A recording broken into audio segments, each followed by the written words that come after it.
माननीय मुख्यमंत्री श्री नीतीश कुमार जी से अपनी वाणी से इस सभा को सुशोभित करने की कृपा करें, हमारा मार्गदर्शन करें।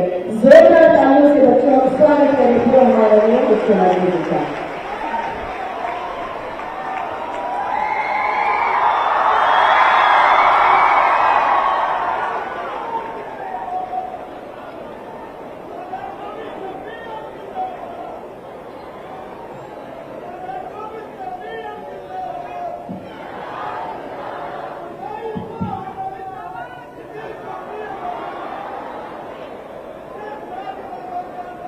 बैठा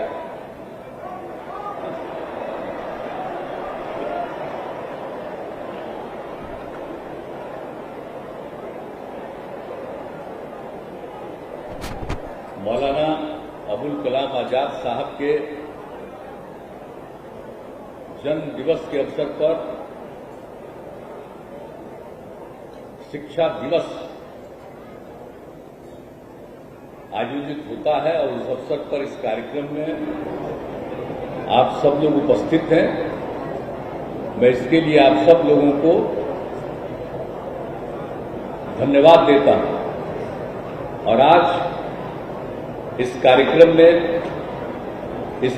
की अध्यक्षता कर रहे हैं माननीय शिक्षा मंत्री प्रोफेसर चंद्रशेखर जी और यहां पर उपस्थित हैं माननीय मंत्री वित्त विभाग, ये शिक्षा विभाग के मंत्री भी पहले थे, और संसदीय कार्य विभाग श्री विजय कुमार चौधरी जी,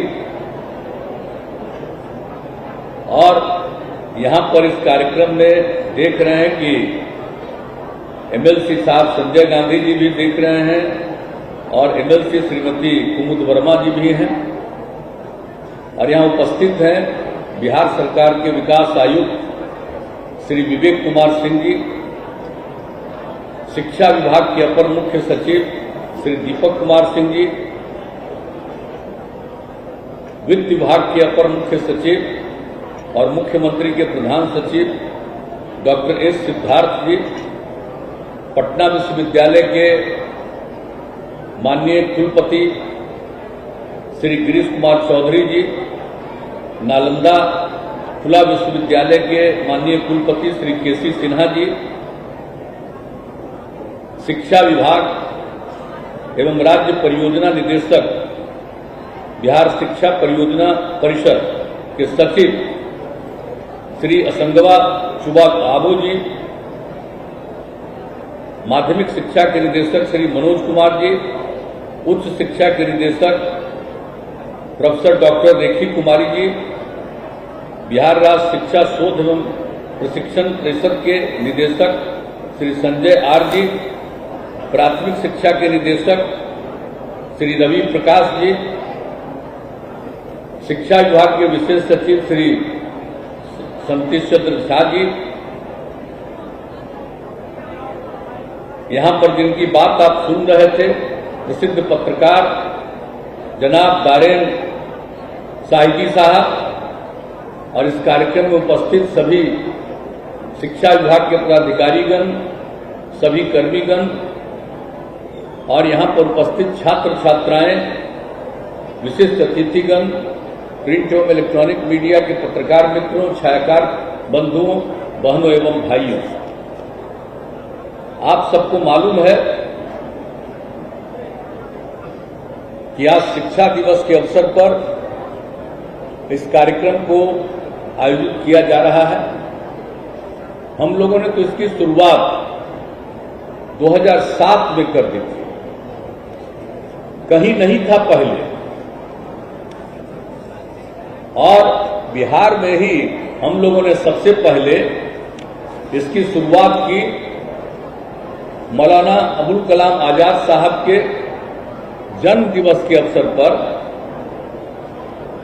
11 नवंबर को ही ये करने का हम लोगों ने फैसला किया 2007 में, और 2007 से ही इसकी हम लोगों ने शुरुआत कर दी। और जब हम लोगों ने यहां शिक्षा दिवस की शुरुआत राज्य में की तो हम लोगों ने केंद्र सरकार से अनुरोध किया कि भाई आप भी इसके बारे में, और उस समय थे जो तत्कालीन केंद्रीय मानव संसाधन मंत्री स्वर्गीय अर्जुन सिंह। तो उनसे मैंने अनुरोध किया कि भाई हम लोग तो यहाँ कर रहे हैं और मौलाना अबुल कलाम आजाद साहब की याद में शिक्षा दिवस बनना चाहिए। तो उन्होंने इस बात को स्वीकार किया और आपको मालूम है कि 2008 से पूरे देश में उनके जन्म दिवस के अवसर पर शिक्षा दिवस का आयोजन किया जाता है। और शिक्षा दिवस, अब जितनी उनकी भूमिका थी उनके बारे में तो बहुत कुछ कहा गया, लेकिन आप जान लीजिए कि उनकी जो भी भूमिका थी आजादी की लड़ाई में, और वो तो जो उस समय पार्टी थी उसके अध्यक्ष भी रहे हैं आजादी के दौरान भी, तो उनका बहुत ही महत्वपूर्ण था, उनकी भूमिका बहुत महत्वपूर्ण थी। और समाज में वो एकता की बात करते थे, भले ही मुस्लिम समुदाय के हों और उर्दू के विशेषज्ञ हों, लेकिन बाकी लोगों के साथ भी जो उनकी बातचीत थी और जो भी आजादी की लड़ाई में, तो उनकी बहुत अच्छी भूमिका थी। सब तो वो समझाते थे कि भाई जो भी पढ़ना है, उर्दू को जानना है उर्दू जानो, हिंदी को भी जानो, तो ये सब चीजों के बारे में, और जो क्षेत्रीय भाषा है उसको जानिए, ये सब को बताते थे, कहते थे। और उसके अलावे देश में एकता रहे, आजादी की लड़ाई तो लड़ी जाती थी। और आप जानते हैं वो तो खिलाफ थे, लेकिन जो दो हिस्से में बंटने लगा हिंदुस्तान और पाकिस्तान, वो खिलाफ, और कितना ज्यादा विवाद शुरू हो गया। बापू कितना रोकने की कोशिश कर रहे थे, सब कुछ कर रहे थे, लेकिन जो कुछ भी माहौल पैदा हो रहा था, अब आपको तो मालूम ही है कि जिस तरह से उन्होंने रक्षा करना शुरू किया था कि भाई मुस्लिम हिंदू का झगड़ा नहीं हो, और उसके बाद तो उनकी हत्या ही कर दी गई थी। लेकिन आप जानते ही हैं कि ये मौलाना अबुल कलाम आजाद साहब ने तमाम माइनॉरिटी कम्युनिटी के लोगों को कहा था कि देखो ये देश अपना है, पाकिस्तान जाने की जरूरत नहीं है, इधर उधर मत जाओ, यही रहो। और लोगों ने माना था और बहुत जल्दी मामला समाप्त हो गया था। और उसके बाद जब सरकार बनी तो उनको शिक्षा का काम दिया गया, और शिक्षा के लिए कितना विकसित किया उन्होंने, क्या क्या इंस्टीट्यूट बनवाया उन्होंने, IIT से लेकर के कौन कौन सा नए नए संस्थानों की स्थापना कराई शिक्षा के क्षेत्र में। आप जानते हैं इस देश में जो शिक्षा का काम हुआ है, ये सब उसकी शुरुआत उन्हीं के द्वारा की गई थी। तो आप समझ लीजिए देश को एकजुट करने में उनकी भूमिका, शिक्षा को आगे बढ़ाने की भूमिका, समाज में किसी भी तरह का कोई आपस में झंझट न हो, इसके लिए सब काम करते रहे।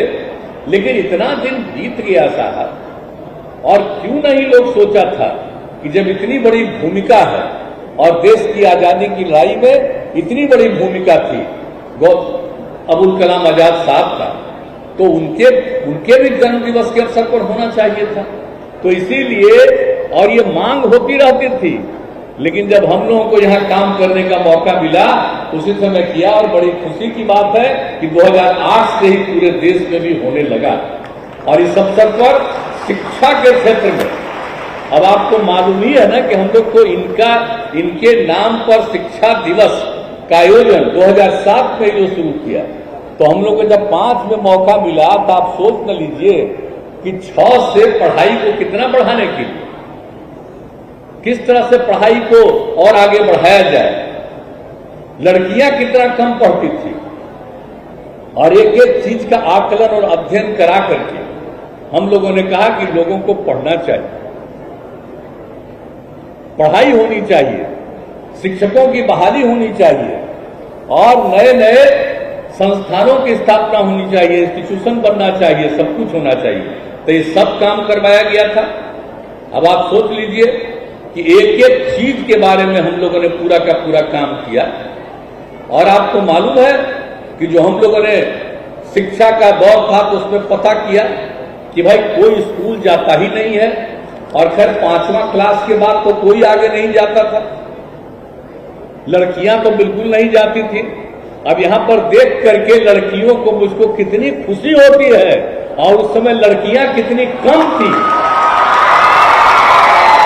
और इसीलिए हमने तो शुरू किया कि लड़की जो आगे पढ़ेगी उसको और आगे बढ़ाना है, और उसी के लिए और उसके घर के लोगों के पास उसको कपड़ा पहनाने के लिए पैसा नहीं रहता था, तो हम लोगों ने शुरू किया कि उसके लिए कपड़ा का इंतजाम करेंगे, वस्त्र का करेंगे, और बाद में तो फिर आप सबको मालूम है कि सब तरह से, और हमको लगा कि 8वें तक नहीं बल्कि इसके 8वें के बाद पहुंचे और साइकिल का शुरुआत कराया, और जो जो काम किया गया उससे लड़कियों को कितनी खुशी हुई और कितनी संख्या में अब लड़कियां पढ़ने लगी।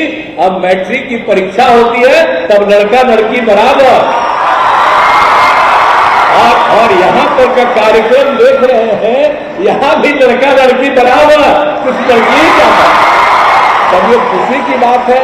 तो हम लोगों ने तो इसकी शुरुआत की, और तब जो मौलाना अबुल कलाम आजाद साहब ने जो काम किया था तो हमको लगा कि उसी को आगे और बढ़ाना है। और कौन कौन काम, अब जब मालूम है आपको ना, जब उसी समय हम अध्ययन कराए कि भाई शुरू में भी कौन नहीं पढ़ता, हम तो 5वां के बाद का बात आपको कह दिए, लेकिन 5वां क्लास तक भी नहीं कोई पढ़ने जाता है, पढ़ने जाती है, तो क्या हिसाब किताब है। तो हमने अध्ययन कराया तो पता चला कि 12.5% बच्चे और बच्चियां कहीं नहीं जाते हैं। हमने कहा कमाल है। और फिर उसके बारे में हमने अध्ययन कराया कि कौन लोग हैं जो नहीं जाते हैं, तो एक तरफ पता चला कि चाहे वो आप समझ लीजिए मुस्लिम समुदाय के लोग हैं या महादलित हैं, वैसे ही लोग नहीं जा पा रहे हैं, तो हमने उनके लिए अलग इंतजाम करवाया, हर तरह से व्यवस्था करवा दिया, और उसके बाद सब लोगों के पढ़ने का इंतजाम हम लोगों ने सब कुछ शुरू कराया।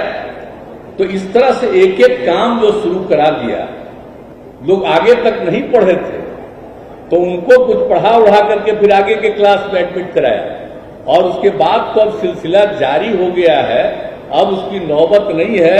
अभी हाल ही में हमने पता कराया है कि अब कितना बचा है, तब आधा से भी कम बच गया है, 0.5% से भी कम अब है बच्चे बच्चियां।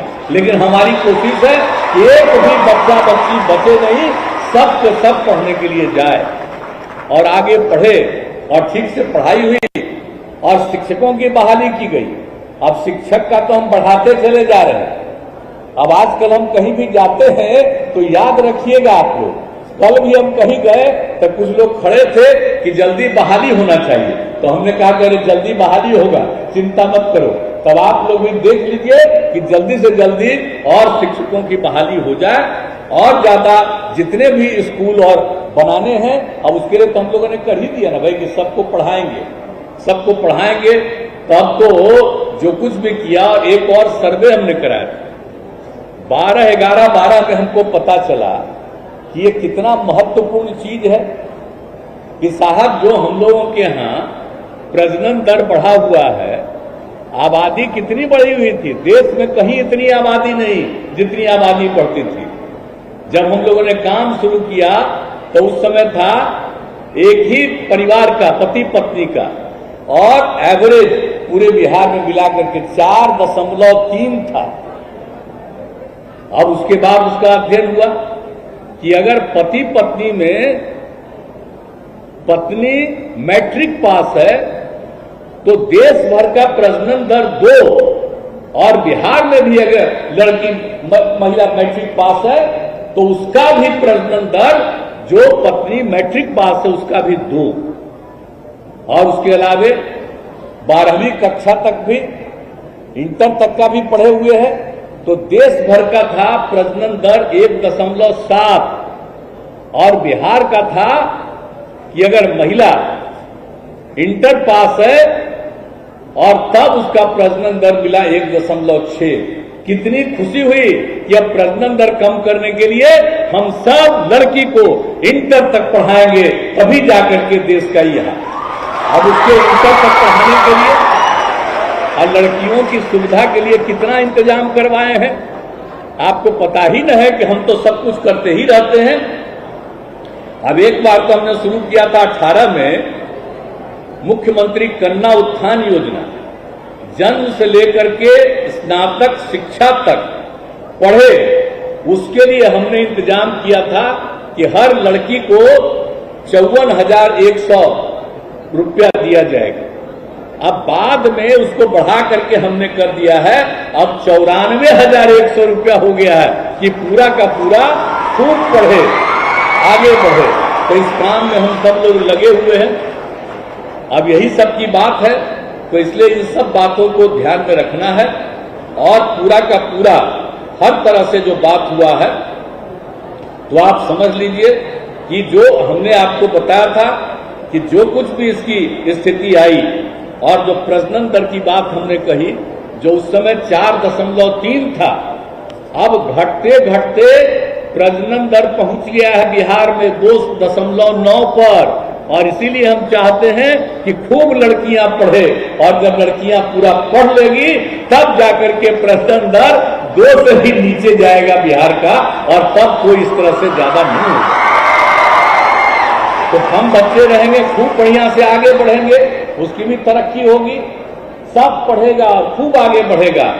हम तो एक पिछड़ा राज्य, अब एक अलग बात है, लेकिन जितना मेहनत हम लोग कर रहे हैं, आज जितना ज्यादा पढ़ाई से लेकर के एक काम, सब तरह का काम किया, गांव गांव तक हर तरह से सड़क पहुंचाने का काम, हर घर तक पक्की गली और नाली का निर्माण, हर घर तक पेयजल, एक एक चीज का काम, शौचालय का निर्माण, सब हम लोग करवाएं, और भी जो बचा है उसको भी आगे बढ़ा रहे हैं।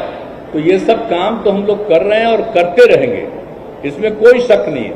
लेकिन हमारी यही इच्छा है कि हमारे समाज का विकास हो, और उसके लिए जरूरी है कि शिक्षा के क्षेत्र में लोग पढ़ें। और यहाँ पर के सब प्रोफेसर लोग हैं, टीचर लोग भी हैं, हम उनसे आग्रह यही करेंगे कि भाई बच्चे बच्चियों को ठीक से पढ़ाइए। आप लोगों का तनख्वाह भी हम बढ़ाएंगे, लेकिन लड़का लड़की को पढ़ाइए। अब आजकल तो सब काम हो गया है, नई टेक्नोलॉजी पर चला गया है। आज भी सब दिखला रहे थे नई टेक्नोलॉजी का, ये सब चीज करा दिए, ये सब तो करिए, लेकिन स्कूल में सबको जाना चाहिए और स्कूल में पढ़ाना चाहिए। ये खाली कागज पर और मोबाइल पर दे देने का मतलब नहीं है। जब तक आमने सामने पढ़ेगा नहीं, हम लोग तो पढ़वे न किए हैं जी, और तभी तक न यहां पर आए हैं। अब आप बताइए, अब खाली मोबाइले पर सब चीज जानेगा। यही 2 साल से जो हो गया था कोरोना, बहुत ज्यादा मोबाइल बढ़ गया, सब मोबाइल में देखने रहता है।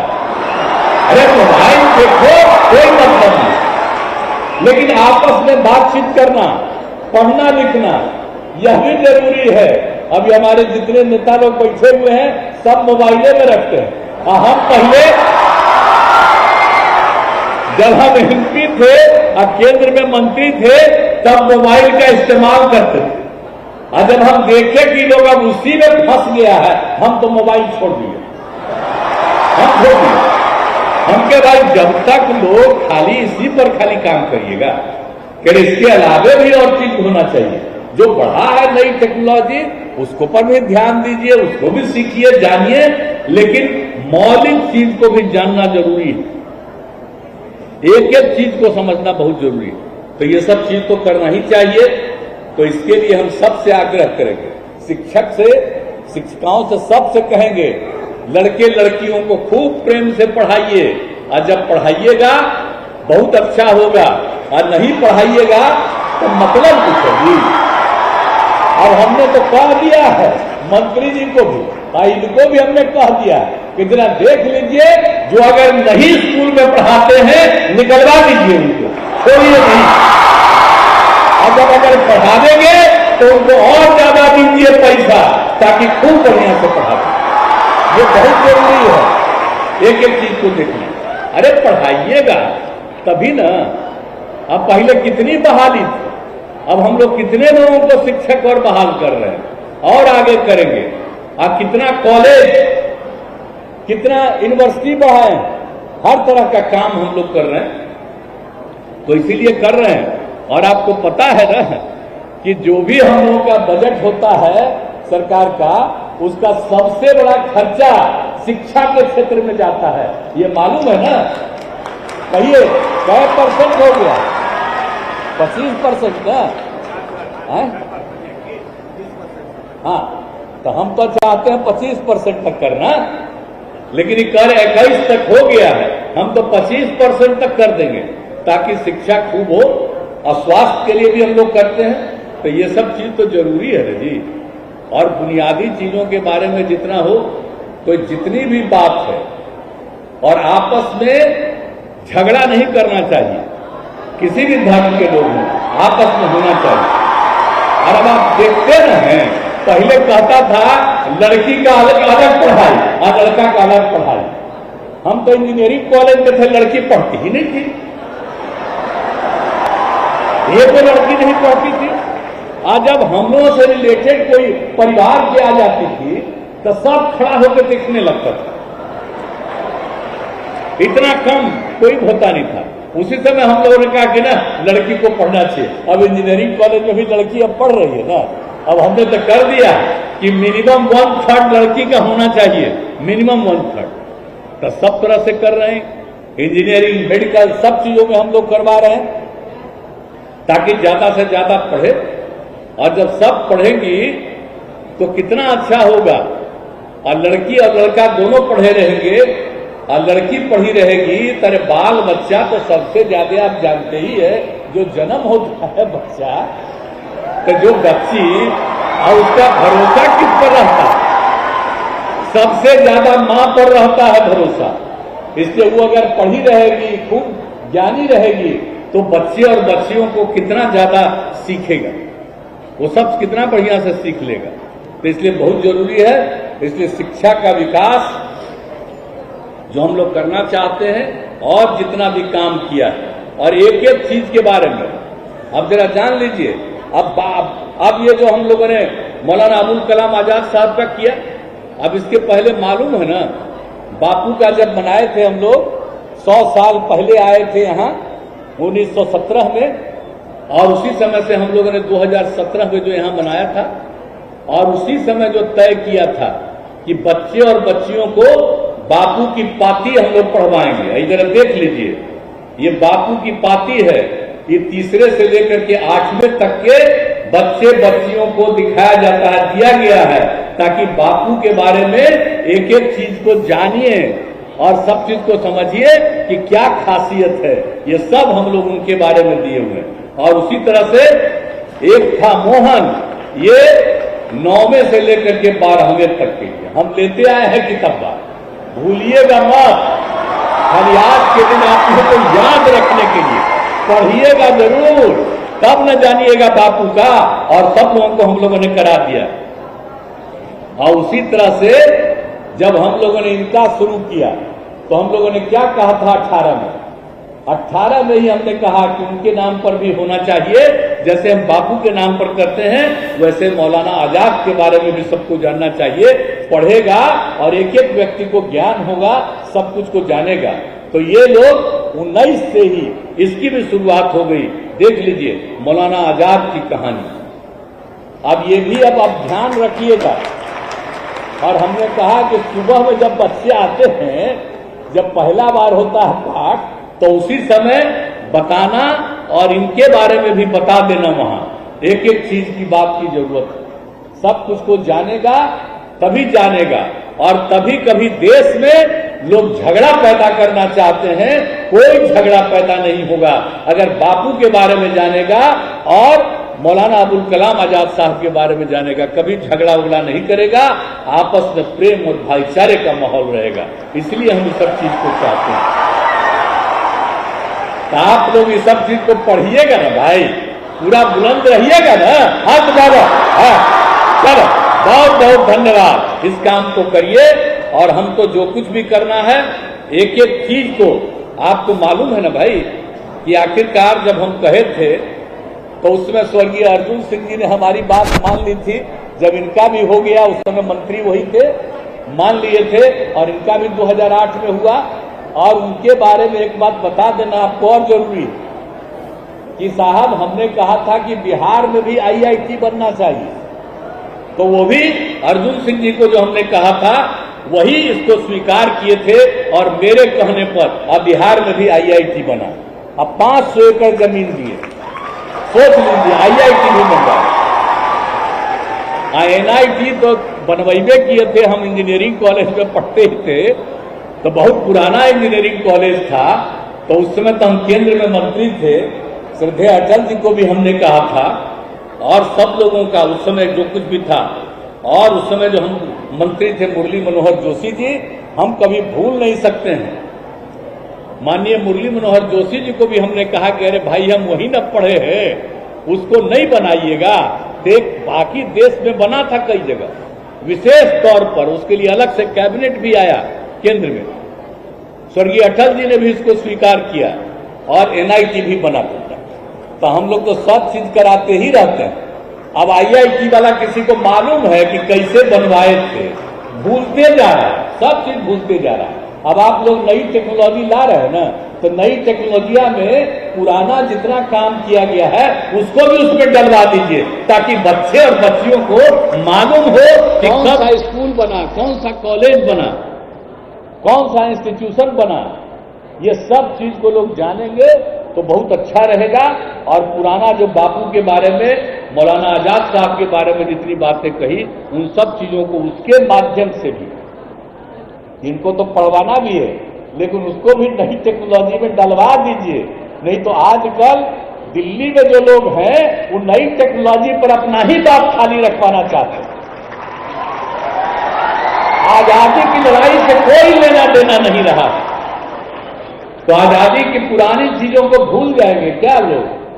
तो इसलिए अपने यहां बिहार में भी आजादी के बारे में सब चीजवा भी उसी पर डलवाते रहिए, एक एक चीज को मालूम रहेगा, ताकि कोई भूलेगा नहीं। नहीं तो लोग जिनको आजादी की लड़ाई से कोई लेना देना नहीं था, अब बापू की हत्या किसने किया भूलिएगा मत। तब इस सब चीज के बाद भी सब लोग कुछ से इधर नहीं कर सके और समाज में आपस में झगड़ा न लगाए। हिंदू मुस्लिम सबकी एकता, समाज के हर तबके की एकता होनी चाहिए। कोई किसी भी जात का हो, सबको एक दूसरे के साथ मिल करके चलना चाहिए। आपस में प्रेम और भाईचारे का भाव होना चाहिए, यही हम चाहते हैं। और इसी के लिए नई पीढ़ी के लोगों को हर चीज को समझना चाहिए और सब अधिकारी लोगों को और नेता लोगों को तो हम यही कहेंगे, इसी के लिए पूरा लगे रहिए और ताकि इन सब चीजों में कोई कमी नहीं आवेगा, हम यही कहना चाहते हैं। और आज के अवसर पर आप सभी लोग उपस्थित हैं, बहुत खुशी की बात है। और इन सब चीजों का ध्यान दीजिएगा, आपस में प्रेम और भाईचारे का भाव रखिएगा, यही आग्रह है। और इन शब्दों के साथ मैं पुनः मौलाना अबुल कलाम आजाद के प्रति नमन करता हूं और अपनी बात को समाप्त करता हूं। बहुत बहुत धन्यवाद। मैडम पढ़ेगा भी है 15